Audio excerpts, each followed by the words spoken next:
Buenos días, bienvenidos a más un webinario de Shure. Mi nombre es Adinardo Neves y trabajo con desarrollo de mercado para Latinoamérica. Hoy vamos a hablar un poco de algunos de los mitos más populares sobre los micrófonos. Eh, la idea es, hay mucha información que está por la internet o que uno imagina que sea y empieza a hablar sobre el tema y muchas veces no es exactamente eh, o técnicamente la verdad, ¿no? Puede ser una opinión y que muchas veces la gente piensa que es algo facto, ¿no? Que es algo técnicamente comprobado. Entonces, empezamos sobre lo que es mito. Entonces, mito del diccionario es una narración fabulosa e imaginaria que intenta dar una explicación no racional a la realidad. O sea, básicamente eso, ¿no?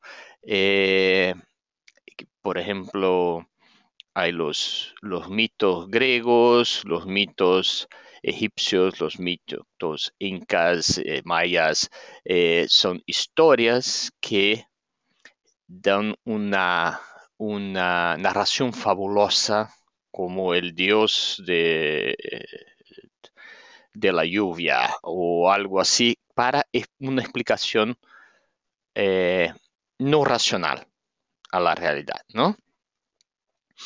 Entonces, hay mucho lo que llamamos de los mitos urbanos, o sea, las cosas que uno empieza a hablar y después que la verdad, bueno, se descubre que no son exactamente como imaginamos. Entonces, vamos a hablar un poquito de ellos y al final contestamos varias preguntas sobre, porque esto nos va a dar varios temas diferentes para generar una discusión. El primer mito. Micrófonos condensadores son más frágiles que los dinámicos. ¿Dónde, dónde llega este mito, no? Este mito viene de un tiempo donde los microcondensadores se utilizaban en estudios solamente. ¿Por qué? Porque eran de bulbos, eran grandes, necesitaban una fuente de poder externa eh, y extremadamente frágiles. La suspensión era algo delicado, el propio cuerpo del micrófono, los conectores eran distintos y eso hacía con que obviamente un micrófono fuera menos robusto que por ejemplo un SM58. Entonces si agarramos por ejemplo de la década de 60 o mismo de la década de 40, si agarramos por ejemplo un SH55, un modelo 55 que era súper robusto y lo metemos al piso, es una cosa, sacamos del piso y seguimos cantando. Pero si hacemos el mismo con un micro, que no voy a hablar de marcas porque algunas todavía están hasta hoy, pero micros buenísimos para estudio, pero son mucho más frágiles. Entonces, si se golpea un micro de estudio en el piso, ya no es exactamente el mismo. Pero esto es donde viene esta historia, ¿no? Pero tengo que decirles que esto es falso. ¿Por qué? Porque hoy la producción de los condensadores es muy cerca de lo que es de los dinámicos. El SM81 es uno de los micros más utilizados en el escenario desde los años 70 y es un condensador.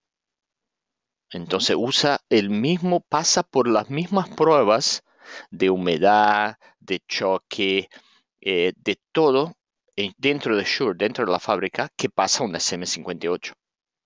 Entonces, no es que condensadores son más frágiles que dinámicos, es que digamos que condensadores que son hechos exclusivamente para estudios no son la mejor opción para el escenario. O sea, no es una cuestión de condensador o dinámico, ¿no? Si se hace un dinámico que es solamente para estudio, muy delicado y algo así, se pone en el escenario, se va a romper de la misma manera que si se pone un buen condensador de estudio. O sea, es una cuestión de aplicación del micrófono, o sea, cómo el micrófono es diseñado y no necesariamente el concepto de la generación, de la transducción de energía. ¿Ok?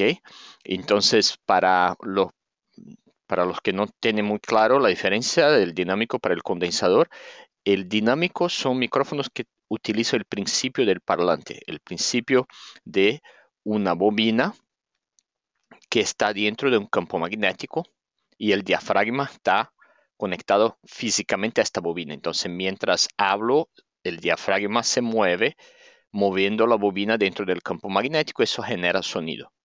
Y el condensador es un dispositivo eléctrico que almacena energía con relación a la diferencia del espacio físico entre dos placas.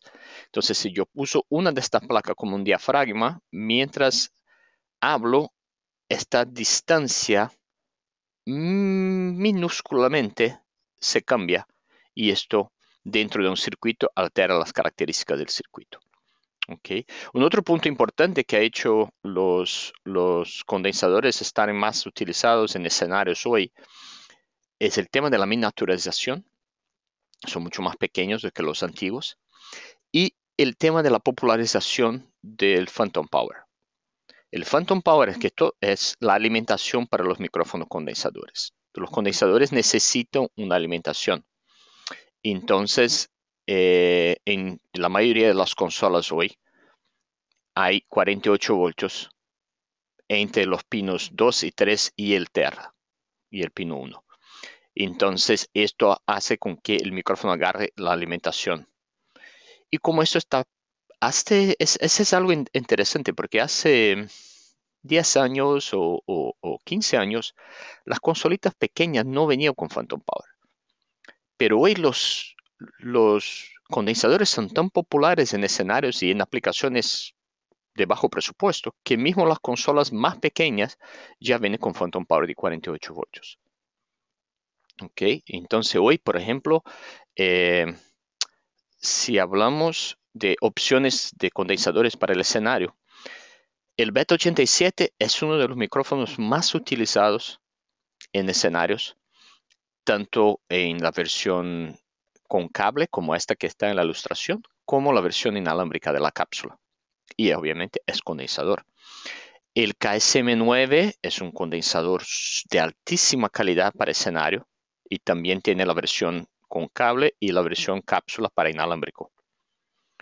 El Beta 181 es mi micrófono del corazón.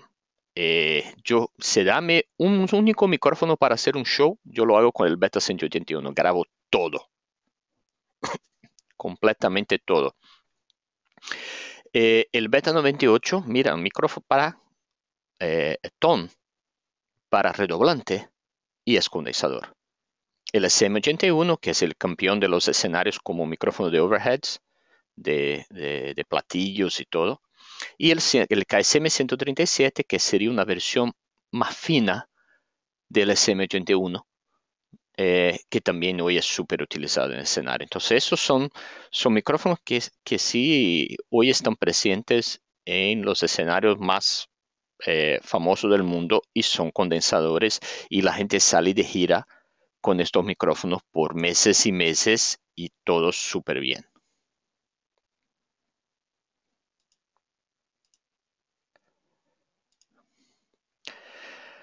Un otro mito. Un micrófono que tiene más nivel de salida es mejor. O sea, uno que habla más alto, más fuerte, ¿no? ¿Dónde viene eso? Eso viene de una percepción psicoacústica de que el sonido más fuerte nos da la impresión que sea mejor. Eso es algo muy normal cuando voy a hacer, por ejemplo, pruebas. Si vas a una tienda y vas a escuchar, por ejemplo, monitores de estudio y tiene una pared llena de monitores de estudio para escoger, te garantizo que el que esté más alto de volumen es lo que te va a llamar más la atención. Si tú tienes un oído entrenado, obviamente vas a ver la diferencia y todo, pero te llama más la atención. Nuestra cabeza, nuestro cerebro funciona de manera de que cualquier sonido que llegue 3 dB más alto, más fuerte, o 3 milisegundos antes, te toma la atención. Entonces, eso es algo muy importante, que si vas a hacer una comparación de micrófonos, por ejemplo, estás trabajando en el estudio o en la iglesia o en un show y vas a elegir un micrófono para, no sé, la guitarra. Entonces, es súper importante medir la señal de los dos micrófonos que estás comparando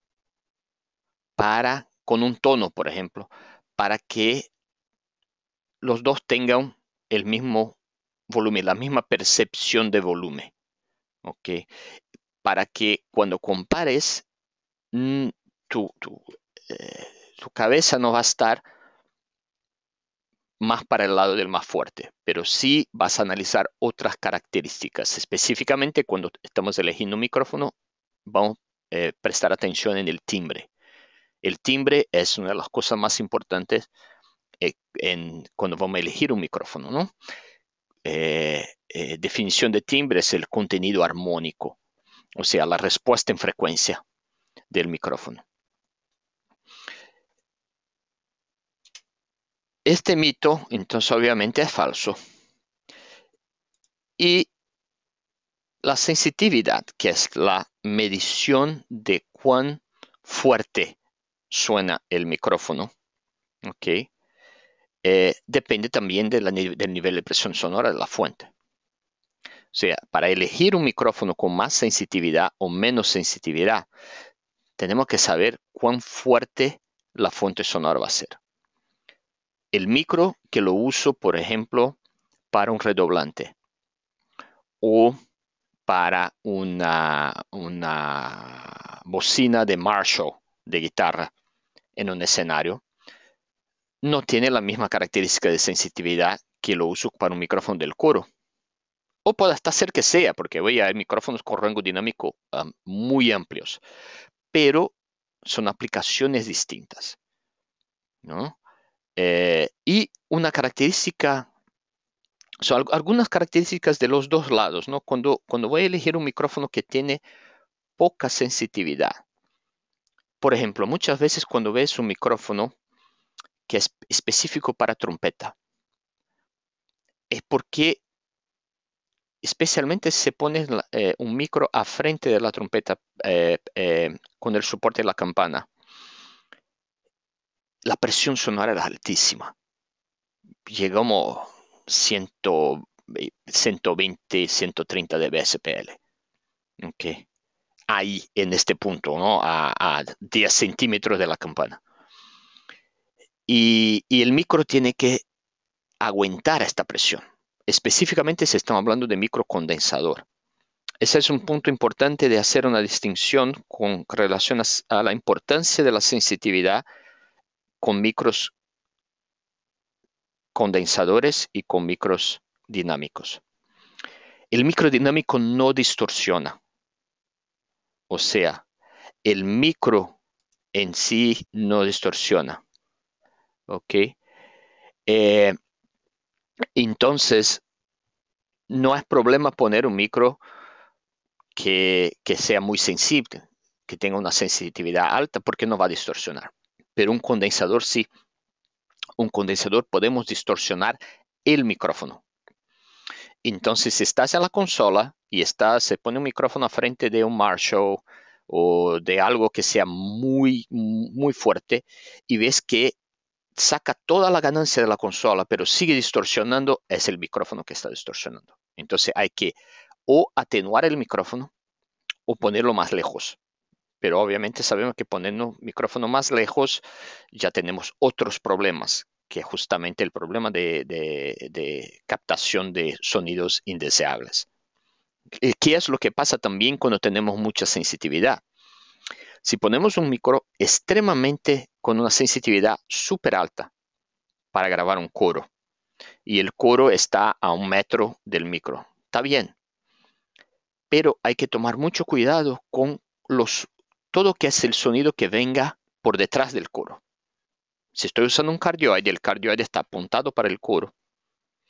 Cualquier cosa que venga por detrás del coro va a basar en el micrófono, si tiene una sensitividad más alta.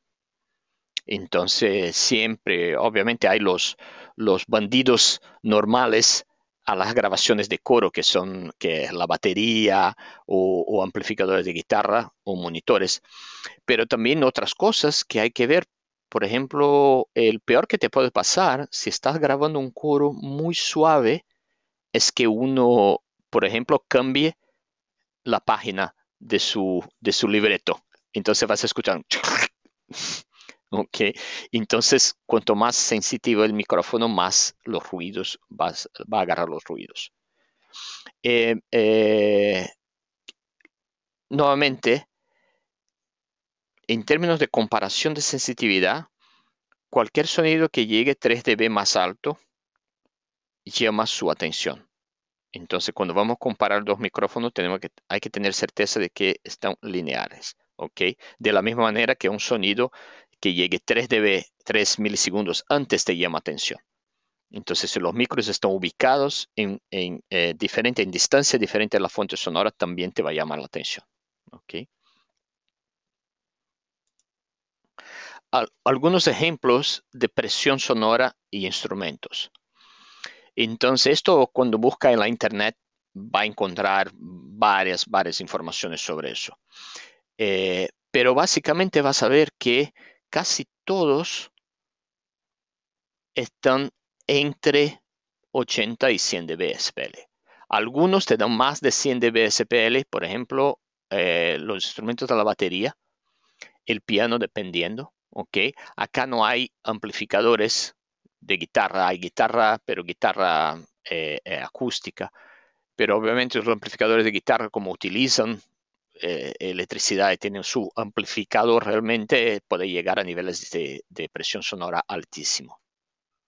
Ok, mira, la trompeta llega a básicamente casi la misma amplificación, la misma SPL de una tarola, un redoblante, o sea, súper fuertes. Entonces es súper importante eso, tener esto en consideración. Muchos de los micrófonos, especialmente los condensadores, tienen opciones para hacer un padding, o sea, para atenuar el micrófono. Justamente porque si vas a utilizarlo en un instrumento de mucha presión sonora para que no distorsione. Entonces, por ejemplo, un SM81 o un KSM 137 tiene su llave de atenuación.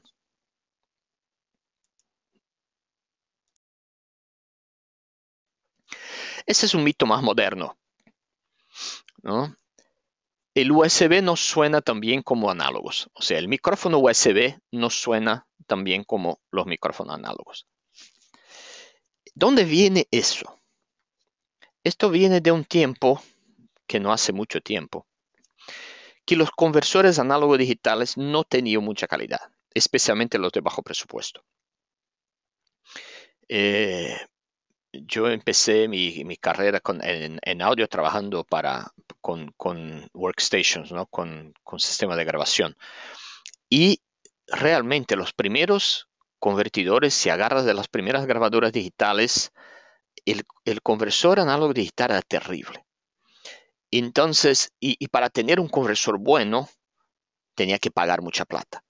Entonces, ese es el tema. Como los micros USB muchas veces son de bajo presupuesto, porque exactamente son USB porque evitan que uno tenga que tener una interfase de audio, que tenga una consola, básicamente lo conecta directo a la computadora. Entonces, los conversores de análogo digital de bajo presupuesto no eran tan buenos. Pero hoy no más. Entonces, hoy esto es falso. Porque la mayoría de los micrófonos USB usan la misma cápsula de los análogos y los conversores mejoraron mucho su calidad. Entonces, hoy agarras un micro USB que es, digamos que tenga una comparación entre un USB y un análogo de el mismo modelo. Si utilizas un conversor en el análogo y escucha los dos, vas a ver que hay muy poca diferencia. Obviamente cada conversor análogo digital tiene sus características. Entonces puede sonar un poquito diferente, pero no mejor o peor. Esos son los micrófonos nuevos de la línea Motiv que van a estar en el mercado en básicamente 2 meses más o un mes más. Y todos son de alguna manera USB. O sea, el MV88 tiene conector Lightning, o sea, se conecta directo con el iPhone, pero es una conexión digital, tiene un conversor análogo digital dentro de cualquier manera. Entonces, y el MVI, el último de la derecha, no es un micrófono, pero es una interfaz. Tiene un conector XLR, entonces yo puedo poner cualquier micrófono que me encante y va a funcionar perfectamente. Y las características es hecho para tener una opción de ser flat, o sea, de pasar exactamente el sonido del micrófono. Si ve el MV51, que es la versión de estudio con un diafragma grande, y el MVI, los dos tienen el mismo DSP, entonces como ven, la parte de abajo es igualita y tiene 5 presets. Si no quiere meterse en ajustarlo, hay un preset para hacer lo que estamos haciendo hoy, para hablar. Hay un preset para cantar. Hay un preset para instrumento y uno para amplificado. O sea, si estás en un show y quieres grabar lo que la banda está tocando, o sea, alto volumen, también hay un preset para eso. Y un que es flat. Cuando estás flat, estás exactamente como, eh, como el micro está te entregando la señal. ¿Ok? Eh, obviamente un otro tema súper importante cuando hablamos comparamos un micro análogo con un micro USB es el tipo de preamplificador que estás usando, ¿no? Hay preamplificadores que son transparentes, como llamamos, que pasa exactamente lo que el micro le entrega, y hay otros que dan un color. Entonces no puedes comparar un USB que viene súper transparente con con un preamplificador que tiene mucho color, que va a sonar distinto también. Eh, todos los micros de la serie Motiv son condenser, ¿ok? Entonces todos agarran su alimentación por el Phantom Power. Y en el caso del MVI, el MVI en el conector XLR tiene Phantom Power de 48 voltios.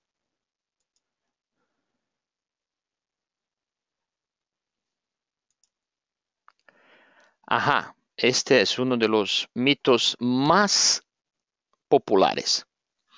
Algunos micrófonos tienen más alcance, o sea, agarran el sonido más lejos. ¿Ok? Eh, ¿Por qué se dice eso? Hay gente que hay una percepción de que algunos micrófonos son, son hechos para una larga distancia.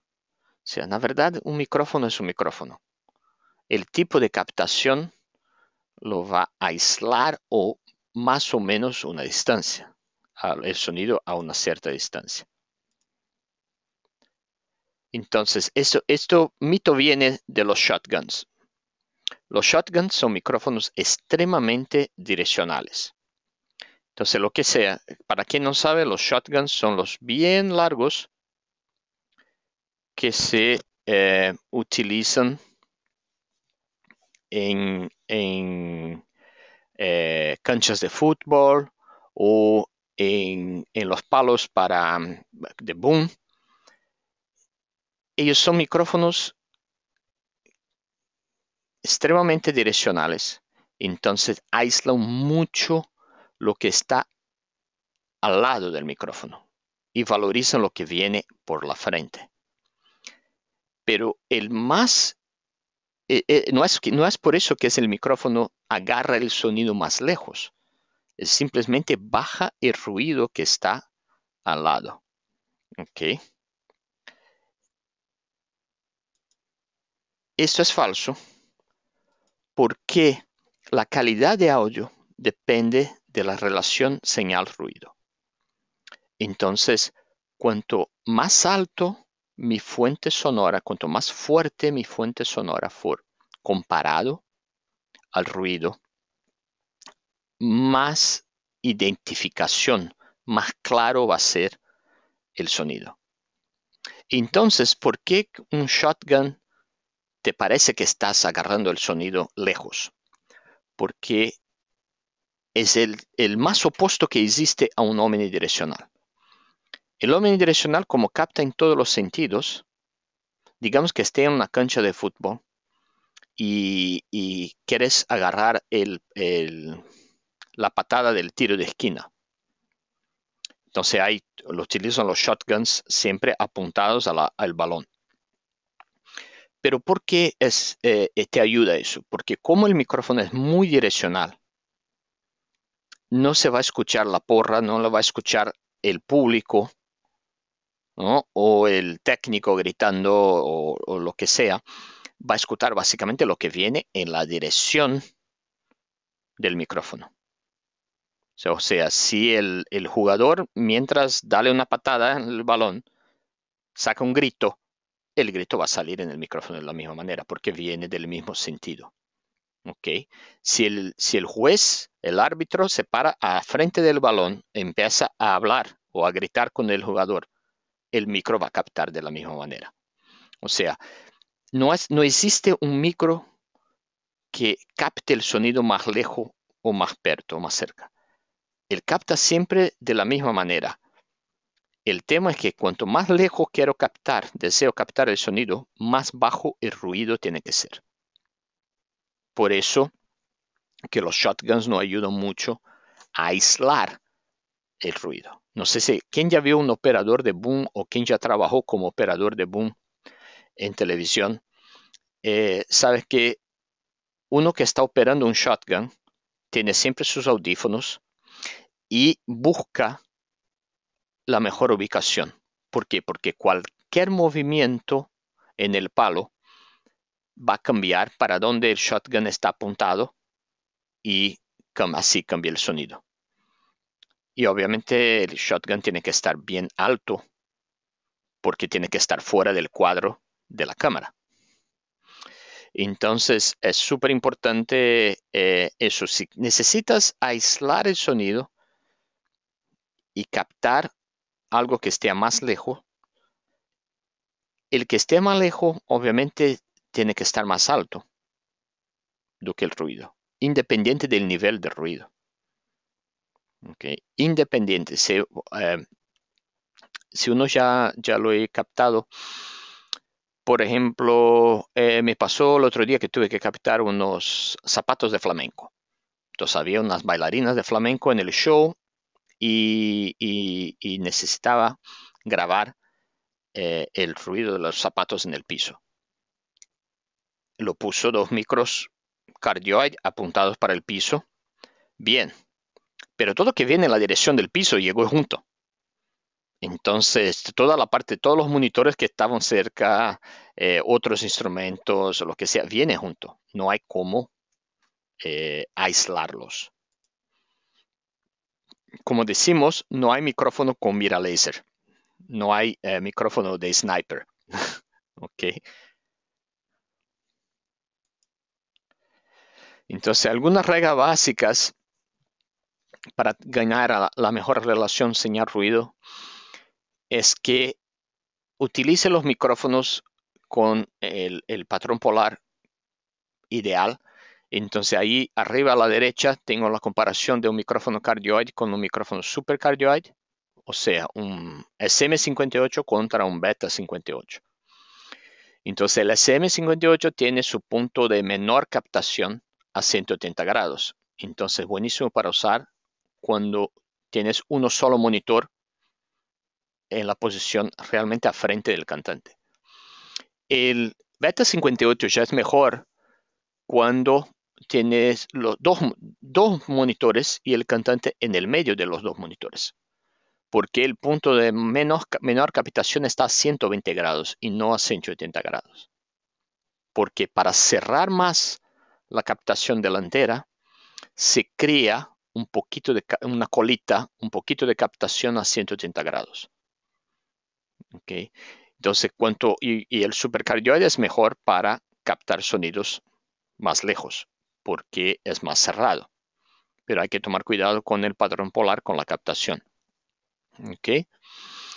Y el otro tema que la verdad está en la misma diapositiva, pero no tiene tanto que ver con distancia, pero sí con aislamiento, es la regla de 3-1, que cuando uso dos micrófonos, por ejemplo en un coro,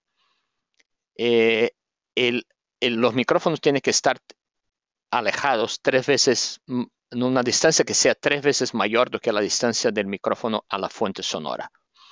O sea, en el ejemplo, si el coro está a 30 centímetros del micrófono, el otro micrófono tiene que estar al menos a 1 metro de distancia, para que ellos no capten el mismo sonido al mismo tiempo y tengamos problema de fase.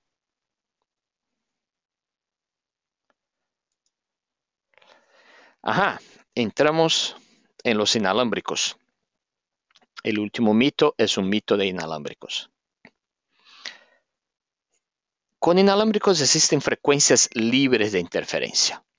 Entonces, tú tienes un problema de interferencia y te llega tu amigo y dice, no, pero use el micro de no sé quién, ¿por qué no da interferencia? Bueno, esto efectivamente no existe. Siempre hay frecuencias más limpias, ¿okay? Y algunas bandas de frecuencias son mejores que otras dependiendo del lugar. Eso es súper importante. La regla más importante cuando se utiliza un inalámbrico es saber que cada ubicación es diferente. Entonces, si hablo con un amigo de una iglesia que está en la misma ciudad y él dice, ¿sabes qué? Yo uso la banda J5 y me funciona súper bien, nunca me corta. Y tú vas y pones la banda J5 y encuentra una frecuencia y a una determinada hora te corta. A cada ubicación, porque no sabes si tú estás más cerca del canal de televisión que su amigo de la otra iglesia. O si estás trabajando en una banda donde tiene interferencia de celular. O si estás trabajando en una banda donde tiene interferencia de la gente de emergencia. O sea, de policía, ambulancia, bombero. Entonces, cada lugar es un lugar.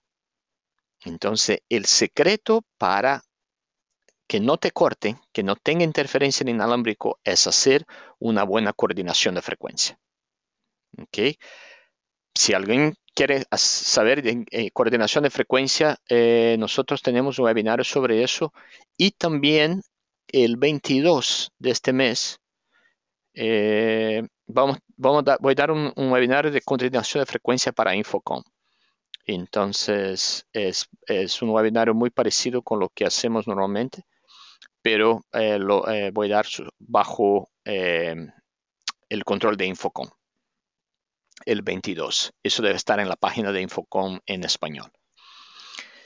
Entonces, el gran tema es que todas las bandas de frecuencia presentan interferencia, todas, porque siempre hay un canal de televisión, siempre hay algo que te puede dar interferencia. Entonces, la coordinación de frecuencia es lo que te ayuda a no tener problemas.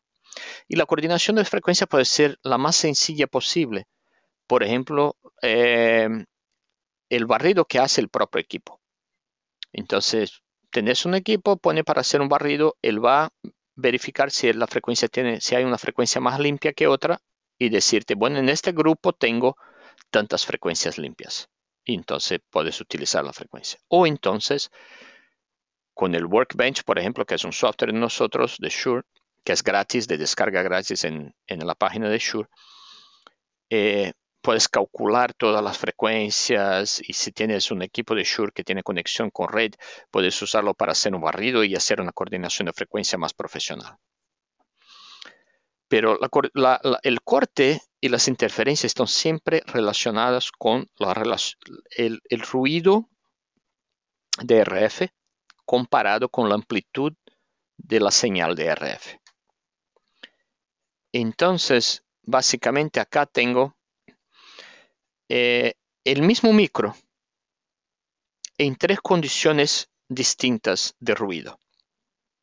Entonces, por ejemplo, estoy con en el canal 22 UHF, tengo un micro con una determinada amplitud. Bueno, ¿qué cambia la amplitud primero? Ubicación de las antenas, polarización de las antenas, obstrucciones, todo eso afecta la amplitud de la señal. Y esas son características que nosotros tenemos control. Nosotros tenemos control de cuán fuerte es la señal del micro. No tenemos control de cuán fuerte es el ruido. Entonces tenemos que evitar el ruido.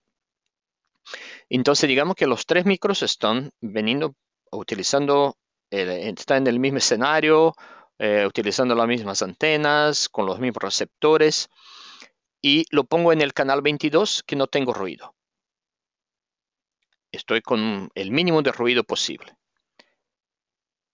En línea directa con la antena, yo voy a llegar como a 150 metros, con un inalámbrico profesional, un UHF-R o un Axient. Pero si el mismo micrófono en la misma ubicación lo cambio a lo que sería ahí entre el canal 23 y el 24, o sea, ya en el canal 24, donde el ruido está más o menos el doble, ¿ok? Ya voy a llegar a 30 metros de distancia. Ya bajó 5 veces la distancia. Si voy al canal 25, donde, no sé, tengo que 5 veces el tamaño del ruido, yo llego solamente a 3 metros de distancia. Entonces, es importante eso. Si estás en un escenario, en una iglesia o donde sea, en un centro de convenciones, y ves que si sigue viendo la antena, eso es súper importante, el micrófono tiene que ver la antena del receptor. Siempre. No puede tener una obstrucción, especialmente no puede tener una obstrucción conductora de electricidad, algo metálico o gente. Entonces, si estás viendo la antena y aléjase 10 metros, 20 metros que sea, pero sigue viendo la antena y te corta el micro, es porque hay demasiado ruido. Entonces hay que encontrar otra frecuencia. ¿Ok? La mayoría de los casos, si hiciste un barrido con el equipo y te encontró una frecuencia limpia y el micro se corta, no es exactamente por una cuestión de ruido. Muchas veces es porque tú no estás viendo la antena. O no estás viendo la antena porque estás en el otro lado del escenario y la batería está en la frente. O no ves la antena porque hay una columna en el medio. O no ves la antena porque hay una pantalla de LED en el medio. Entonces, todo eso son mucho más populares do que el nivel de ruido. El nivel de ruido, la mayoría de las veces cuando haces un barrido con el equipo y te dice hay una frecuencia limpia, es porque el nivel de ruido está bajo. ¿Okay? Y para los equipos, otro punto importante, y no voy a entrar en detalles con eso porque eso es un tema largo, pero en estos tres ejemplos necesito 3 niveles de squelch diferentes. El squelch es la característica del inalámbrico de que mutea la señal cuando el ruido está muy alto. Entonces, en el caso del canal 22, puedo dejar el squelch en mínimo. En el caso del canal 24, tengo que dejar el squelch, por ejemplo, en medio. Y en el caso del canal 25, tengo que dejar el squelch en súper alto. Porque si no, cuando me alejo de la antena, el receptor va a escuchar más el ruido do que la señal de mi micrófono. Entonces, si el squelch no le mutea, yo voy a tener el ruido de estática. ¿Okay? Pero más sobre eso en los webinarios que son exclusivos sobre RF. Bueno, muchas gracias. Espero que tenga ayudado un poco el tema de los mitos y como siempre estamos ahora abiertos a preguntas. Si es una pregunta muy específica o quizás fuera del tema, ahí está mi dirección de correo electrónico. Puedes mandarme un correo y te contesto directamente.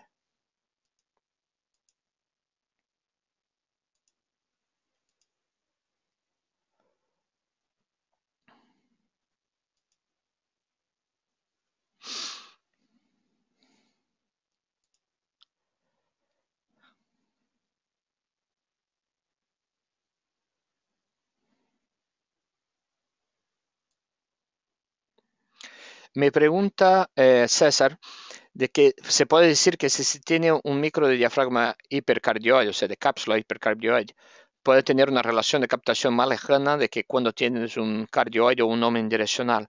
Sí, porque la relación señal-ruido va a estar asumiendo que el micrófono está apuntado a la fuente sonora. ¿Ok? Como el hipercardioide o el supercardioide va a rechazar más las señales que vienen por atrás y por los lados, entonces automáticamente baja el ruido. Entonces la relación señal-ruido aumenta con eso. El único tema muy importante es que cuanto más cardioide es el micrófono, más efecto proximidad tiene.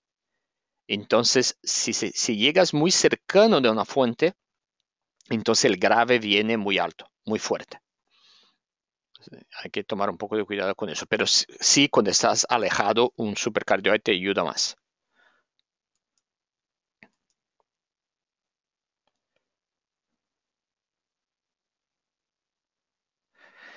Eh, Maximiliano, no sé exactamente si comprendí tu pregunta, pero dice que el beta 57 acopla más en agudos. Acopla más tiene varios sentidos, pero si estás diciendo sobre una cuestión de retroalimentación con relación al beta 87C y el SM58, es porque una cápsula cardioide, una cápsula condenser que es el beta 87, tiene una mejor respuesta de alta frecuencia. Entonces, capta más en las altas frecuencias. Entonces hay que tomar más cuidado con retroalimentación de alta frecuencia. Eso pasa con todos, porque como ves, la curva de respuesta de una SM58 cae después de 10 kHz, va a bajar un poco, mientras el 87 sigue un poco más. Entonces, si los monitores no tienen una respuesta muy plana en los agudos, puedes tener problemas de retroalimentación ahí.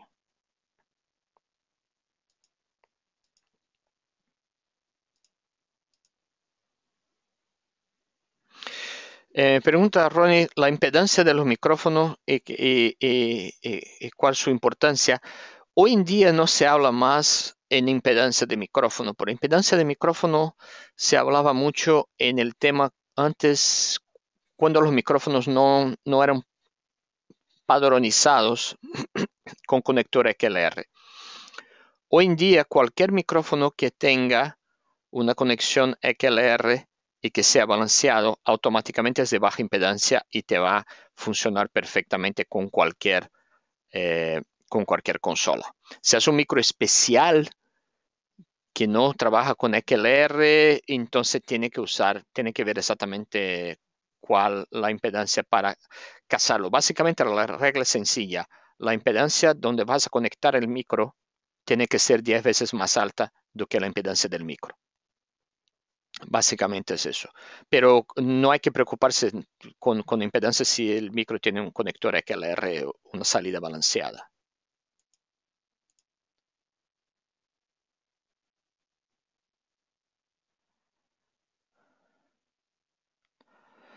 Eh, para grabar voz que son muy altas, me preguntan, hay que usar un micro que no tenga tanta sensitividad o que no sea condensador.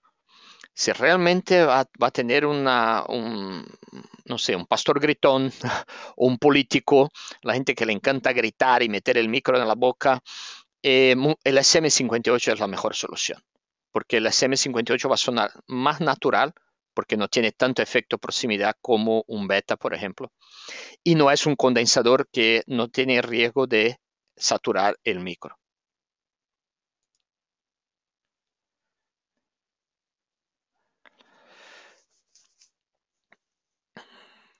Para mi pregunta también, Maximiliano, para discursantes que no son profesionales, ¿qué tipo de micro entre el Beta 87C y el SM58? Yo siempre voy por el SM58.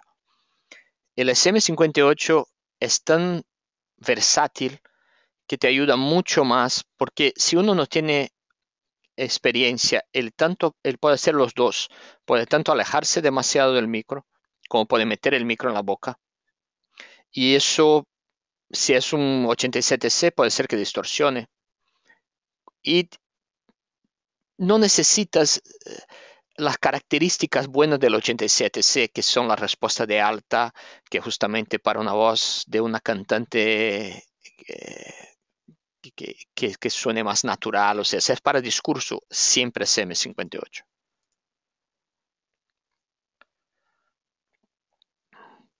Es verdad que se puede utilizar dos micrófonos con una Y en un mismo canal en una consola de audio. Es verdad. Si necesitas o no, es una cuestión de aplicación. El tema, ese es un tema muy utilizado, por ejemplo, en microfonía de orquesta. Uno viene, no es necesariamente una Y, pero hay combinadores de micrófonos que se pueden utilizar. En una consola se pone dos micros que son dinámicos, porque si es Phantom Power ya es un poquito complicado, porque si tenés cualquier problema con el cable se va a poner el Phantom Power en corto. Pero si son dos micros dinámicos y vas a usar el mismo canal de la consola y son distintos, o sea, en la teoría sí se puede, no se recomienda, porque no vas a tener ecualización en separado. Si captan el mismo sonido va a tener problemas de fase. Entonces son cosas bien complicadas, pero sí es posible.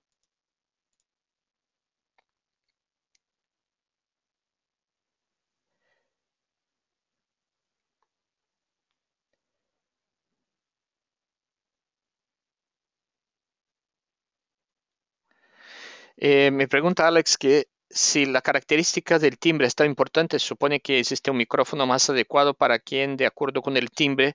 Sí, pero las variaciones son pequeñas cuando se habla en términos de el mismo instrumento. O sea, si es un cantante, dependiendo de la voz del cantante, te agrada más un micro que el otro de acuerdo con el timbre. Es bueno escucharlo. Siempre cuando vamos a grabar algo en el estudio, le metemos 4 o 5 micrófonos y escuchamos cuál es el micrófono que se adapta mejor a la voz del cantante. Para los instrumentos, pero depende mucho de qué tipo de timbre quieres. Por ejemplo, una guitarra eléctrica.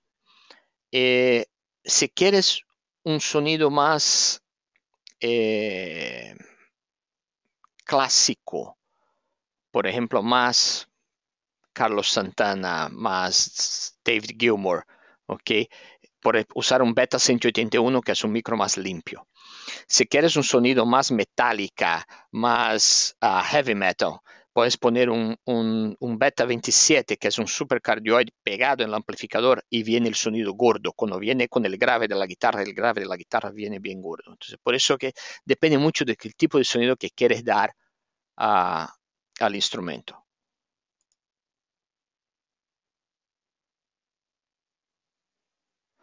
Sobre el webinario de coordinación de frecuencia de Infocom, yo te pido para entrar en el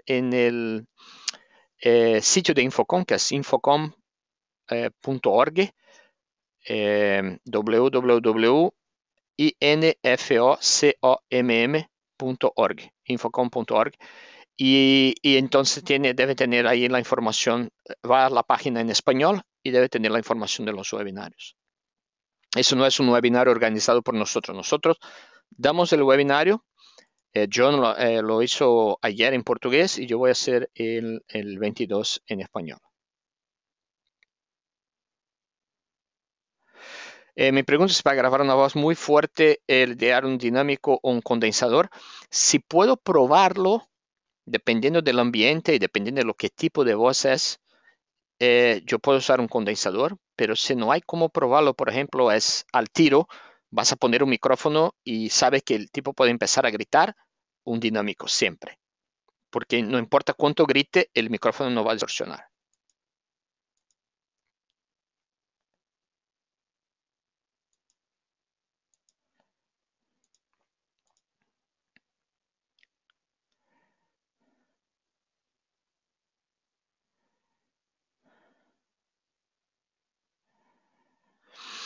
Sí, me pregunto sobre los micros de cuello de ganso supercardioid y el pop que pasa, los P's y B's. Eso es un efecto del supercardioid. Cuando se acerca del micrófono, el efecto de proximidad resalta los P's y los B's. Hay algunas maneras de sacarlo, depende del tipo de aplicación. Si es un discurso, normalmente no necesitas mucho grave. Entonces yo lo metería el filtro de la consola en como 150, 180 Hz, porque eso ya va a disminuir mucho el efecto de proximidad del micrófono. Y comprimirlo también ayuda bastante. Entonces, entre los dos, entre la compresión y la ecualización, te puede llegar a un buen efecto.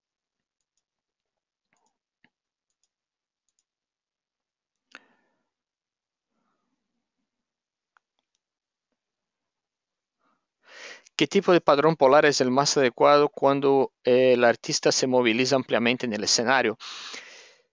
La verdad depende, el patrón polar no va a estar tan conectado en este caso eh, con la ubicación de monitores o algo, porque no hay cómo controlarlo. Si el artista se movimenta, no hay cómo controlar eso. Pero está más como donde el artista mantiene la cápsula mientras estás movimentando. Si es un artista que tiene un buen control y la cápsula del micrófono está siempre en su boca, está siempre bien ubicada, un supercardioide te ayuda bastante porque va a aislar ruidos de todos los lados.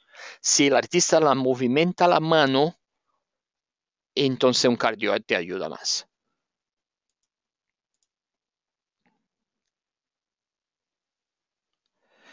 Me pregunta Pablo si varían las especificaciones de una marca a otra. Sí, varían mucho. Entonces, sin contar que hay muchos micrófonos que eh, hay muchos fabricantes que en la verdad no siguen las especificaciones de los micrófonos.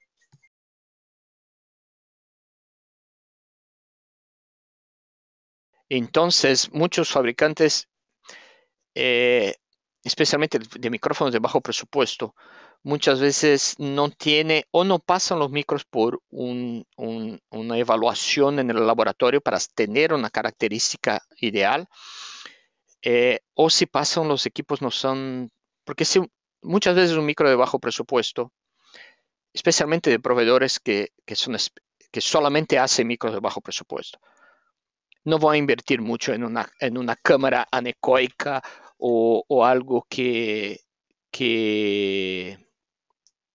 le dé unas características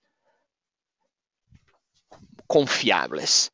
Entonces, lo que pasa es que muchas veces puedes tener un microcardioide que no es cardioide, que es casi omnidireccional, o que el patrón no es homogéneo en todas las direcciones.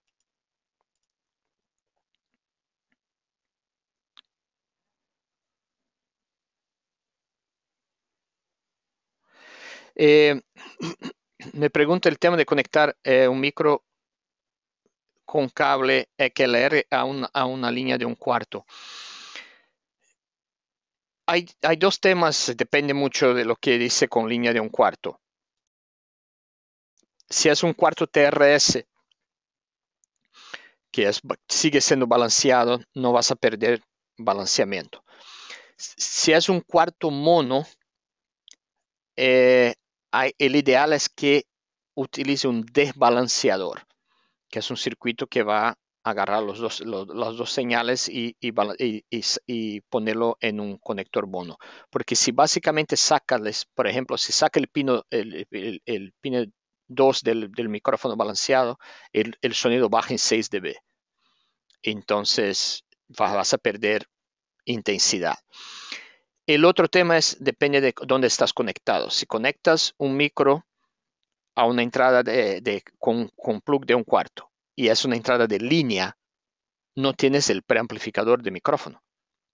Entonces lo que va a pasar es que por más que meta ganancia, si es que tiene, porque muchas veces entrada de línea ni ganancia tiene, no va a llegar al nivel de mezcla y va a tener un ruido mucho más alto. Entonces, sí, pero hay consolas que sí te permiten pasar por el preamplificador del micrófono mismo entrando por el circuito de plug de 1/4. Si es eso y sigue siendo balanceado, no hay diferencia ninguna, absolutamente ninguna. Pero no son todas las consolas que te permiten eso.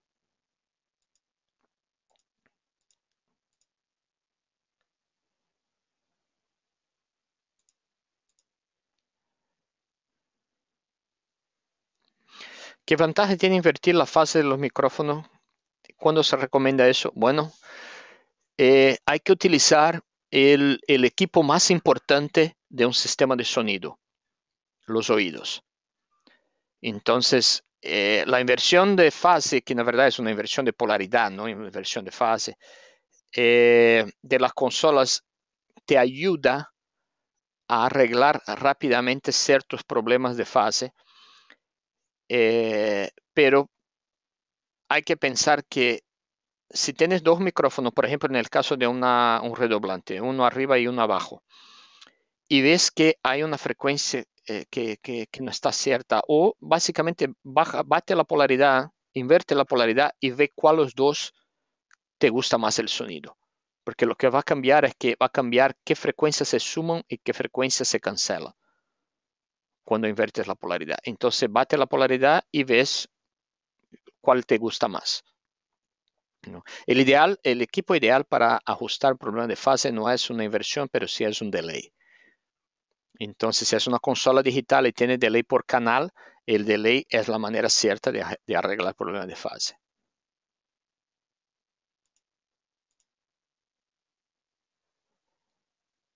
La temperatura y el ambiente puede afectar el registro de la señal de un micrófono. Poco, poco. Te afecta mucho más te afecta mucho más el RF y te afecta mucho más el PA. O sea, cuando estás en un ambiente gigante, por ejemplo, un estadio, y la temperatura y la humedad cambia, obviamente la absorción de alta frecuencia cambia y el PA va a sonar distinto. Pero como la distancia entre el micrófono y la fuente sonora es mucho más pequeña, la temperatura y la humedad no cambian tanto. Obviamente, si es mucha humedad, puede dañar ciertos tipos de micrófonos, pero son micrófonos más finos, más sensibles. ¿Cómo notar un problema de fase con los oídos? Hay que escucharlo y ver si algo suena raro.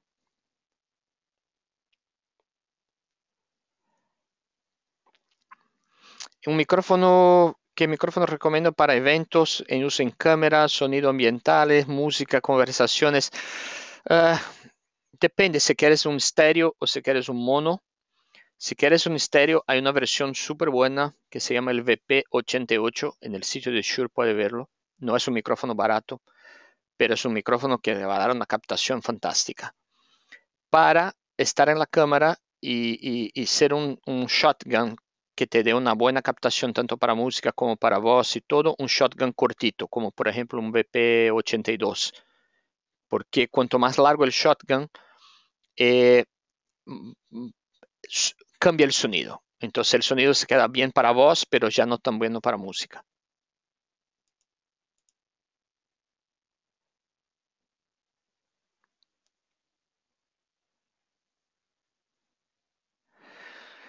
Me pregunto qué micro recomienda para un artista que agarra el micrófono por la cabeza como los cantantes de rap.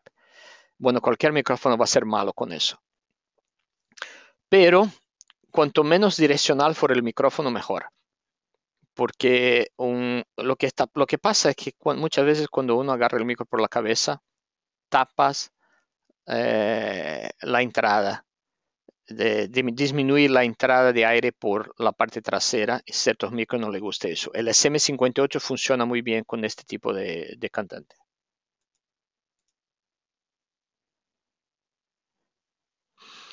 Yo ahora estoy usando un micrófono USB.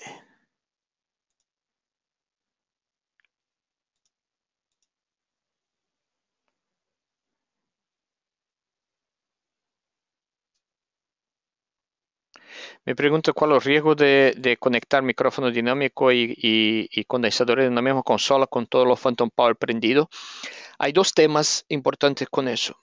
Si todos los cables están perfectamente buenos y todos los micrófonos son micrófonos de calidad, asumiendo que son todos micrófonos Shure, por ejemplo, no tengo problema ninguno de utilizar Phantom Power en un micrófono dinámico, porque no afecta de forma ninguna el micrófono dinámico.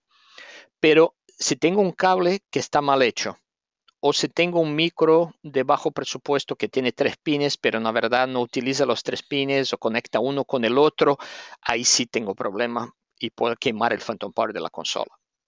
Si es una consola de calidad, tiene protección para eso. Si es una consola más económica, puede ser que no. Okay, entonces, este es un punto importante. El otro punto es que algunos micrófonos eh, condensadores no le gusta que se conecten mientras el Phantom Power está prendido. Yo con mis micrófonos, por una cuestión de seguridad, porque son míos y no quiero que se dañe por cualquier cosa, yo siempre apago el Phantom Power cuando voy a conectarlos y después lo prendo una vez que estén conectados.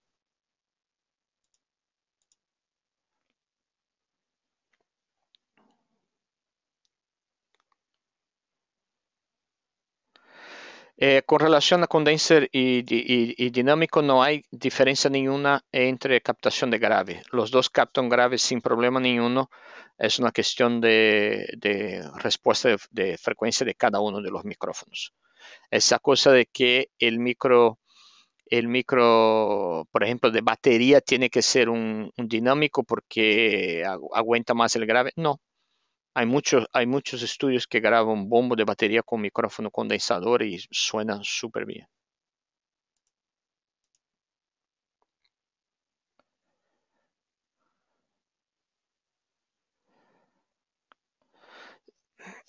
Para decir a los cantantes que no agarren el micrófono por la cabeza, la mejor cosa es decir que va a aumentar la microfonía, la retroalimentación. Esto sí aumenta la retroalimentación. Si ellos quieren vivir con eso, entonces que agarre el micro por la cabeza.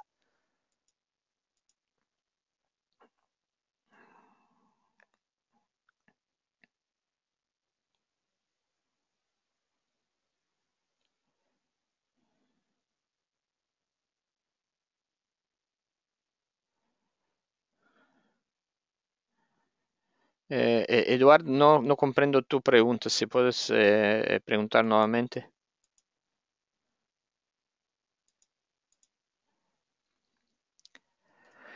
Para amplificadores de bajo, yo utilizaría un Beta 27, que es un supercardioide de diafragma grande, que lo meto pegadito a la caja y me va bien. El único tema es que como la longitud de onda del bajo son grandes, el ideal sería microfonearlo a distancia, pero a distancia yo voy a agarrar mucho del resto del escenario. Entonces, para mí el ideal para abajo es DI y no micrófono, caja directa.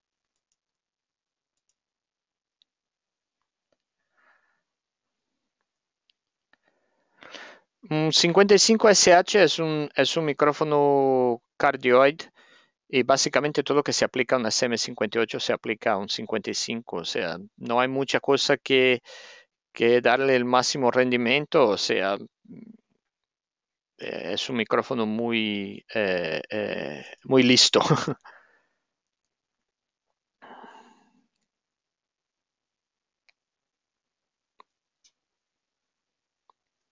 Yo no tengo marcas de cable, no soy un fanático de cable. Para mí cable tiene que ser buena calidad.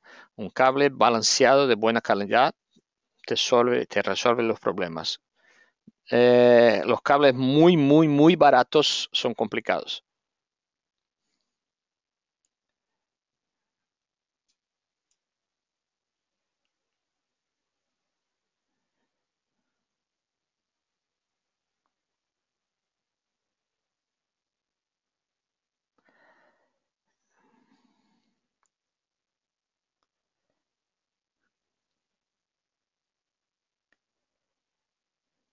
Están preguntando, Alfredo, que si tiene dos micrófonos que son muy pegados y cerca de la misma fuente sonora se vuelve agudo. Bueno, ese es por un tema de fase, justamente porque el acoplamiento está causando un aumento en una frecuencia media alta o alta que está subiendo los agudos, pero no comprendo por qué vas a tener dos micrófonos muy cerca y en la misma fuente sonora. Normalmente apaga uno y usa como hacemos como el podio con el pastor o algo que tiene dos micrófonos, normalmente solo utilizamos uno de ellos.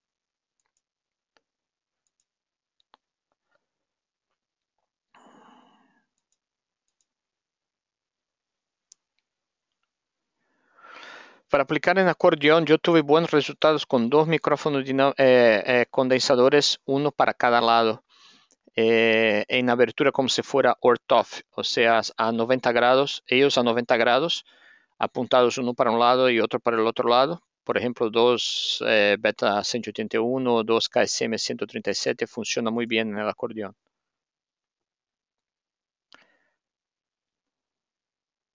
La ventaja que tienen los PGA es que son buenísimos micrófonos de bajo presupuesto.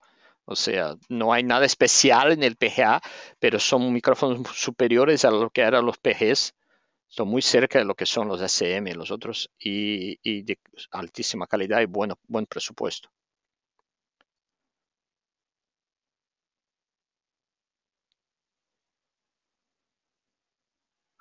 No, con el Microflex Wireless, con cualquier tipo de micrófono va a trabajar súper bien. Es diferente, depende mucho obviamente de la acústica del lugar, pero para la aplicación no hay problema de cambiarlo de micrófono de mano a micrófono cuello de ganso.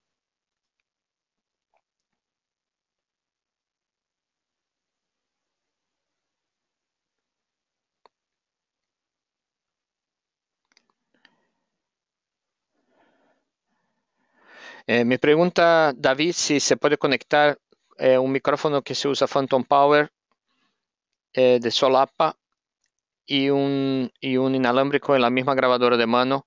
No hay problema. Obviamente va a desconectar uno y conectar el otro, pero el Phantom Power no va a afectar el inalámbrico.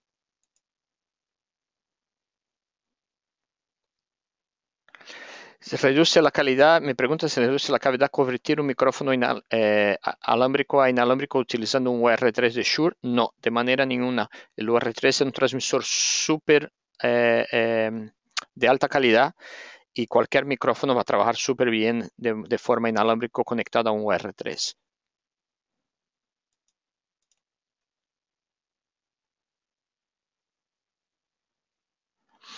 Para un violín, sí, yo lo que recomiendo sería un condenser bien cerca de las cuerdas.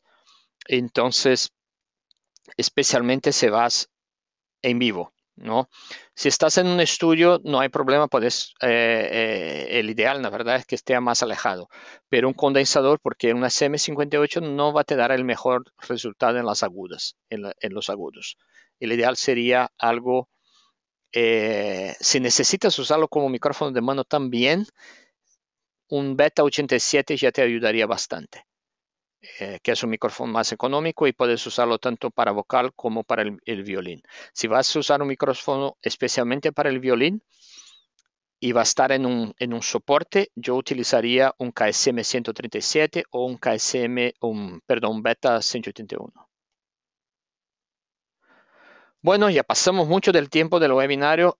Muchas gracias por todas las preguntas. Para cualquier otra cosa, pueden enviarme un correo directamente y nos vemos en otros webinarios. Muchas gracias.